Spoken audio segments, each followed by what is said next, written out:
My little brother gets out of prison in 39 days. We've been having pretty regular phone calls for the last couple of years. I didn't talk to him for the first 4.5, 5 years of his sentence. I wasn't supportive of who he was because he wasn't a good person. He'd be the first person to tell you he was not a good person.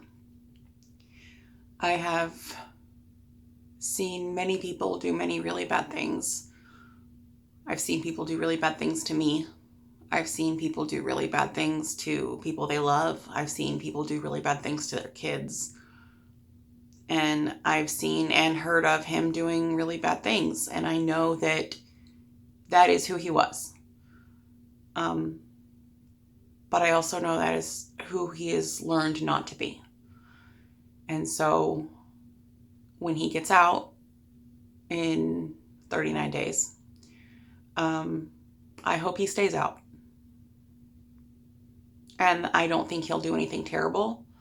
But people who did not get the best support growing up, and people who did not learn true beliefs about themselves and others, and people who were encapsulated by shame, they make poor choices, and they struggle, and addiction is real, and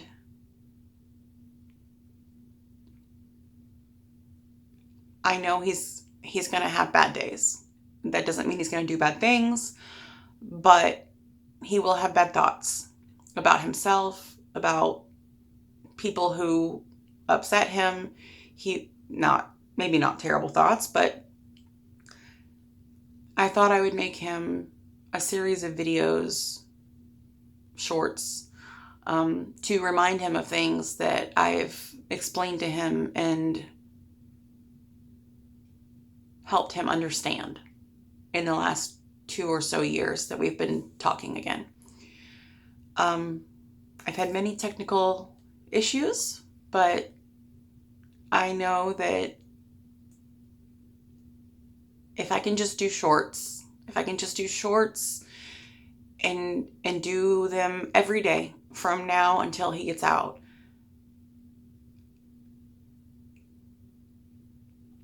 he can watch them. He can watch them when he can't call me. He can watch them when he's already called me a time or two.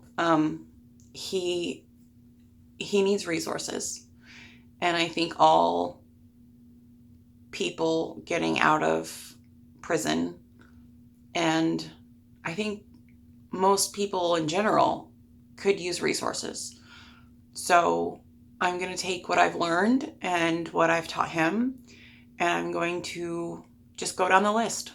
Not in any particular order, just the things that I remembered that we've talked about, and the stories that have taught him things, and the stories that he understands with examples from his life and my life and our lives, and sometimes the lives of others, anonymously.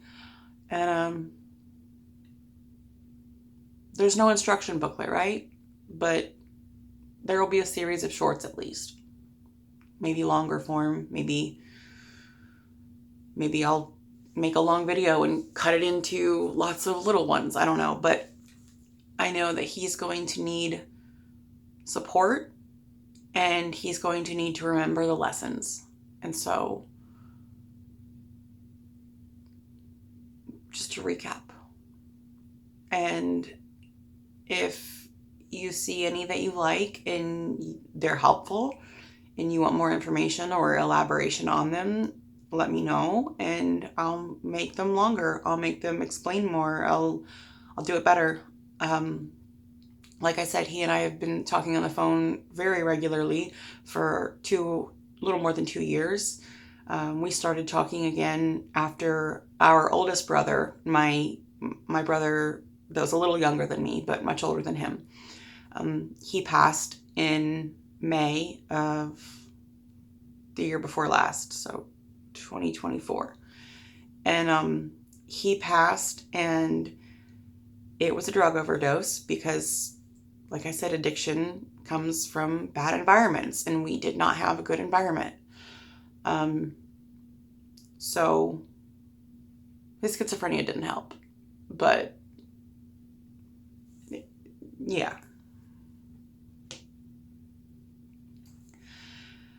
So computers, tablets, webcams, phones, an actual camera. I've went through all of the devices trying to figure out how to make it work.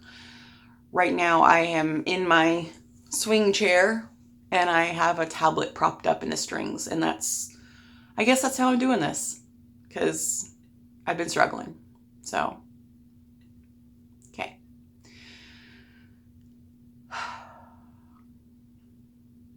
Lesson number 1 in the 39-day, at least, series of my playlist or my list of videos for My Forgiven Felon. Lesson 1, context matters.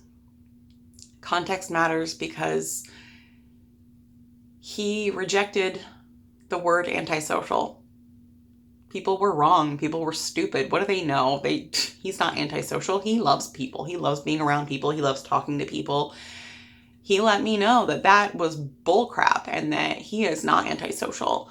And I explained to him that antisocial, the way they meant it, did not mean you don't like to talk to people. It meant if panicked, if offended, if triggered, if afraid, you would choose yourself over the people. So like, antisocial doesn't like to be social. It's the opposite of pro-social. So pro-social means you will give away a lifeboat on the Titanic so that others can exist. Rough example. Antisocial would be the guy bribing his way on to the women and children's lifeboat and taking up spaces that others should have had. Pro-social is for the good of others. Antisocial is the opposite. It's for the good of self when faced with hard situations. So I think a lot of the problem with mental health issues and getting help is the stigma. And when you already don't have faith in the system, and the system tells you something that you don't have faith in being true, it's easy to reject it. It's easy to think that they're a bunch of idiots. But you might not understand the context that they meant it in. So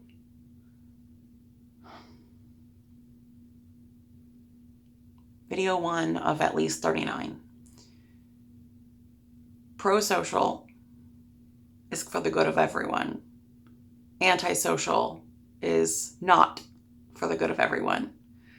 So if you're struggling and you're having an emergency situation, or you feel triggered or offended, or like shame is just rising up in your chest and you just are not okay and you need to react, antisocial means that you will protect yourself